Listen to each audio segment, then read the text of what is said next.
Good evening students and welcome back to my class Nivarana classes. बच्चों, आज हम यहाँ स्टडी करेंगे डाइलेक्ट्रिक कांस्टेंट और उसके साथ स्टडी करेंगे principle of superpositions of electric force. ठीक है, सो स्टार्ट करते हैं आज के इस टॉपिक में।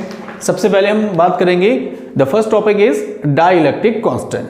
ठीक है, देखिए बच्चों, डाइलेक्ट्रिक कांस्टेंट में क्या है? डाइलेक्ट्रिक कांस्टेंट एक्चुअल में क्या है, हम प्रीवियस में भी स्टडी कर चुके Coulomb's law of electric force. इसमें हमने क्या स्टडी किया, इन चीज़ों पे हमने स्टडी किया कि अगर दो चार्जेस होते हैं इलेक्ट्रिक चार्जेस, तो उनके बीच में इलेक्ट्रोस्टैटिक फोर्स क्या होगा। तो इनके बीच में जब इलेक्ट्रोस्टैटिक फोर्स की बात करते हैं तो जनरली हम क्या फॉर्मूला पढ़ते हैं?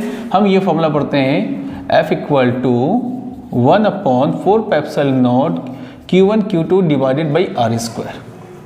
हम यही फॉर्मूला पढ़ते हैं ना, ठीक है। F equal to 1/4πε0 Q1 Q2 upon R square. But right now the most important topic is dielectric constant. अब ये होता क्या है, मैं इन शॉर्ट पे आपको बताने की कोशिश करूं। अगर हम दो मीडियम लेते हैं, जो आपके पास टू चार्जेस हैं, उन टू चार्जेस को डिफरेंट मीडियम पे जब उसका इलेक्ट्रोस्टैटिक फोर्स को हम डिफाइन करते हैं, तो उन दो चार्जेस का डिफरेंट मीडियम पर जो इलेक्ट्रोस्टैटिक फोर्स अराइज होता है, यानी जो फाइंड आउट करते हैं, उस प्रॉपर्टी को ही डाई इलेक्ट्रिक कांस्टेंट बोला जाता है। अब फॉर जनरल केस में क्या होगा, देखो जनरल केस में क्या होगा, अगर मैं बात करूं, देखिए इन वैक्यूम, ठीक है, इन वैक्यूम में क्या होगा, you know that F vacuum this equal to 1/4πε0। देखिए वैक्यूम केस में क्या होता है, नॉट आता है, पहले भी हमने बात की है। Vacuum 1/4πε0 Q1 Q2 divided by R square. ये कौन से केस में है? ये इस केस में जब आपके चार्जेस किस में होंगे, वैक्यूम पे होंगे। नाउ इन मीडियम, इसी इक्वेशन फर्स्ट लेट कर लेते हैं, इन मीडियम। सो मीडियम में क्या होगा, F medium this equal to 1/4πε। देखिए जब मीडियम की बात करेंगे स्टूडेंट्स, तो आप इसमें ध्यान दीजिए, कंसिडर करना पड़ेगा कि हम वैक्यूम पे जीरो लेते हैं और मीडियम पे क्या होता है, जो जीरो जिसे नॉट कहते हैं फिजिक्स के लैंग्वेज में, उसको रिमूव कर देते हैं। So 1/4πε dot Q1 Q2 divided by R square, equation number second. ठीक है, अब आपको क्या करना है, अब आपको इन दोनों का रेशियो डिफाइन करना है। So therefore F vacuum divided by F medium is equal to 1/4πε0 dot Q1 Q2 upon R square. Similarly अब क्या करना है, यहां पर डिवाइडेशंस में आपको राइट करना है 1/4πε dot Q1 Q2 divided by R square. तो आप बोर्ड में देख सकते हैं, सबसे पहले क्या इसमें रिमूव हो रहा है, सबसे पहले यहाँ रिमूव हो रहा है 1/4πε से 1/4π, इसको रिमूव कर लो। Next one Q1 Q2 upon R square, दोनों सेम है, इनको रिमूव करो। सो फाइनली आपके पास क्या बचेगा, F vacuum divided by F medium this equal to 1/ε, sorry ऊपर 1/ε0 और नीचे 1/ε। अब ये क्या होंगे, ये फ्रैक्शंस के फॉर्मेट से इनका रेसिप्रोकल हम करेंगे। Then vacuum F medium is equal to, ये एप्सिलॉन ऊपर और एप्सिलॉन नीचे, यानी कि न्यूमरेटर फॉर्म पे हो जाएगा और डिनोमिनेटर फॉर्म पे एप्सिलॉन हो जाएगा। तो ये हो गया epsilon upon epsilon, and this also is equal to epsilon R। ठीक है, तो ये आपके पास क्या बन गया, एप्सिलॉन R।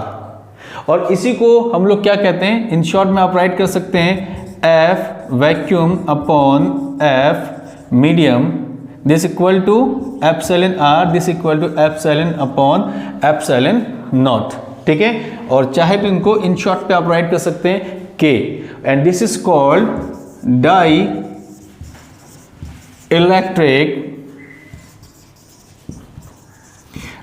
Electric constant. ठीक है, डाइलेक्ट्रिक कांस्टेंट आइदर हम इसे बोलते हैं relative permittivity,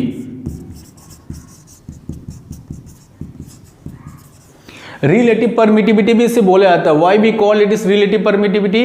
because right now देखिए you can see epsilon and epsilon naught, this is also called the absolute permittivity in free space, absolute permittivity in medium. तो दो यहां पर परमिटिविटी है, इसलिए उनका रिलेशंस यहां पर हम क्या कर रहे हैं, डिफाइन कर रहे हैं। That's why it is called relative permittivity. Either हम क्या बोलेंगे, आइदर इसे बोलेंगे डाइलेक्ट्रिक कांस्टेंट, जिसको हम K से रिप्रेजेंट करते हैं, एंड K को इन शॉर्ट आप राइट कर सकते हैं F vacuum upon F medium. तो बच्चों ये आपके पास जो है पहला टॉपिक था डाइलेक्ट्रिक कांस्टेंट, कि हम डाइलेक्ट्रिक कांस्टेंट को कैसे रिप्रेजेंट करेंगे। ठीक है, डाइलेक्ट्रिक कांस्टेंट के लिए मैंने आपको क्या बताया कि जब भी हम किसी भी चार्जेस को डिफरेंट मीडियम पे निकालते हैं तो डिफरेंट मीडियम पर उनके बीच का जो फोर्स है, उनके फोर्स को फाइंड आउट करने की जो प्रॉपर्टी है, उस प्रॉपर्टी को हम कहते हैं डाइलेक्ट्रिक कांस्टेंट। ठीक है, अब for some kind of example dielectric constant, so for water ध्यान रखिएगा, वाटर के लिए K की वैल्यू होती है 80, वाटर के लिए K की वैल्यू 80। वैक्यूम के लिए आपके पास हो जाएगा K इज 0.0054 समथिंग।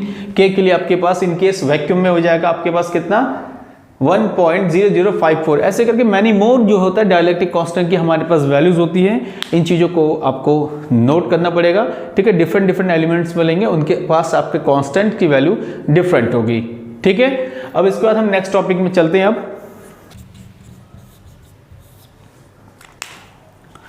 ओके बच्चे, राइट नाउ अब हम स्टडी करेंगे यहां पर प्रिंसिपल ऑफ सुपरपोजिशंस। अब प्रिंसिपल ऑफ सुपरपोजिशंस एक्चुअल में डिफाइन किसका करना है, एक्चुअल में हमें डिफाइन करना है यहां पे फोर्सेस, कि अगर आप डिफरेंट काइंड्स ऑफ फोर्स लेते हैं तो उनका प्रिंसिपल ऑफ सुपरपोजिशंस कैसे होगा, या आप ये बोल सकते हैं कि the multiple conditions of forces, यानी बहुत सारे चार्जेस होंगे तो उनके आपस में कोरिलेट कैसे होंगे एंड देयर फोर्सेस क्या होने चाहिए। सो हम क्या करेंगे यहाँ पर फाइंड आउट करेंगे। सो नाउ लेट्स सी, सबसे पहले क्या करता हूँ कि मैं आपको डायग्राम बनाता हूँ। हम डायग्राम बनाएंगे फर्स्ट ऑफ ऑल, डायग्राम के थ्रू मैं आपको यहाँ बताने की कोशिश करूँगा।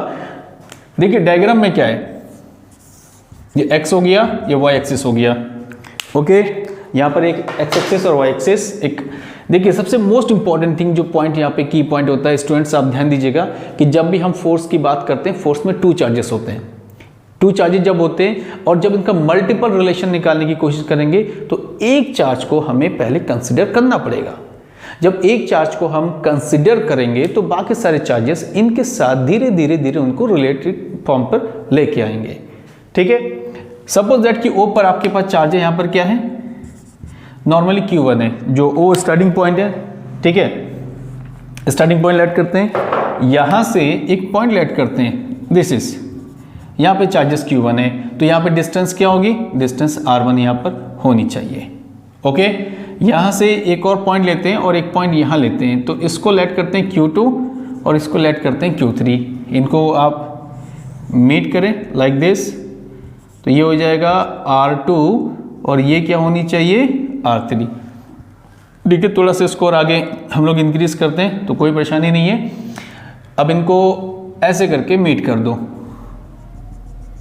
ठीक है, तो ये वाला पोर्शन हो जाएगा R12 और ये वाला पोर्शन हो जाएगा R13। देखो हमने यहाँ पे जो राइट किया है R12 R13, क्यों राइट किया है, बिकॉज Q1 के साथ Q2 का रिलेशन है और Q1 के साथ Q3 का रिलेशन है, इसलिए हमने R12 और R13 राइट किया है। ठीक है, अब आगे बढ़ते हैं। देखिए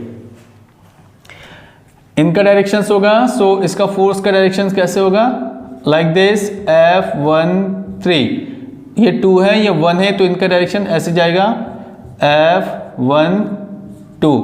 बाय वेक्टर केस में तो ये जो फॉर्मेट बनेगा this one, so F is equal to F12 plus F13, तो ये हमारे पास क्या बन जाएगा, हमारी जो मेन डायरेक्शन है वो यहाँ पर बन जाएगा। तो मैंने सबसे पहले आपको डायग्राम समझाया है। अब इस डायग्राम के बाद ठीक है, अब मैथमेटिकल एक्सप्रेशन में आता हूँ। सो मैथमेटिकल के लिए फर्स्ट ऑफ ऑल देखिए, as we know that F equal to 1/4 pi epsilon naught that is Q1 Q2 divided by R square, ये हम जानते हैं। ठीक है, जब इन चीज़ों को जानते हैं, अब एक काम करते हैं, देखिए सबसे पहले हम स्टार्ट करते हैं बच्चों 1 और ये 1 और 2 के बीच में relations. So now since there F12 this equal to 1/4 pi epsilon naught dot Q1 Q2 divided by R square 1 2 में और R unit vector 1 2। Similarly for Q1 and Q3 यानी the force of between the charges Q1 and Q3। So let's see F13 this equal to 1/4 pi epsilon naught into Q1 Q3 divided by R13 square into R unit vector 1 3। ठीक है, it is similar for F14 is equal to 1/4 pi epsilon naught dot Q1 Q4 upon R14 square R14 and so on. तो ये चीज़ें जो है लगातार आपकी यहाँ पर क्या होगी, चलती ही जाएगी। लेकिन हमें क्या करना है, प्रिंसिपल ऑफ सुपरपोजिशंस यानी मल्टीपल चार्जेस को क्या करते हैं, मल्टीपल चार्जेस को यहाँ क्या करते हैं, इन चार्जेस को आपस में ऐड करते हैं किसी सिंगल चार्जेस के रिस्पेक्ट में। अब बच्चों हमें क्या करना है, using the principle of superposition. So principle of superposition means F1 this equal to, हम 1 का किसके साथ रिलेशन निकाल रहे हैं, एक बार 2 के साथ, एक बार 3 के साथ, एक बार 4 के साथ, डॉट डॉट डॉट करते n नंबर ऑफ चार्जेस के साथ। सो F1 2 ठीक है, F12 plus F13 F14 plus dot dot plus F1n। हमने इन जो फोर्सेस हैं सारे चार्जेस के फोर्सेस को ऐड कर दिया है। ऐड करने के बाद अब इनकी जो वैल्यूज हैं, इन वैल्यूज को सबसे पहले हमें इसमें 1 बाय 1 क्या करना है, इनको यहाँ पर रखना है। ठीक है, तो आप स्टूडेंट सबसे पहले इन चीज़ को कॉपी कर लीजिए। कॉपी करने के बाद फिर हम आगे इन चीज़ों में बढ़ते हैं। ठीक है, तो बच्चों अब इसमें आगे देखते हैं। ठीक है, तो आपके पास सबसे पहले यहाँ पे हो जाएगा F1 this equal to 1/4 pi epsilon naught dot Q1 Q2 upon R12 square R unit vector 1 2 plus 1/4 pi epsilon naught dot Q1 Q3 upon R13 square into R13 plus dot dot कहाँ तक, n number of charges. ठीक है, so 1/4 pi epsilon naught dot Q1 Qn R1n square R unit vector 1n।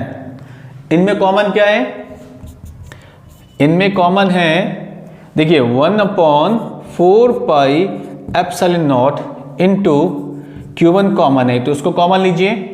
So finally Q2 upon R12 square R unit vector 1 2 plus Q3 R13 square R13 plus dot dot Qn R1n square unit vector 1n।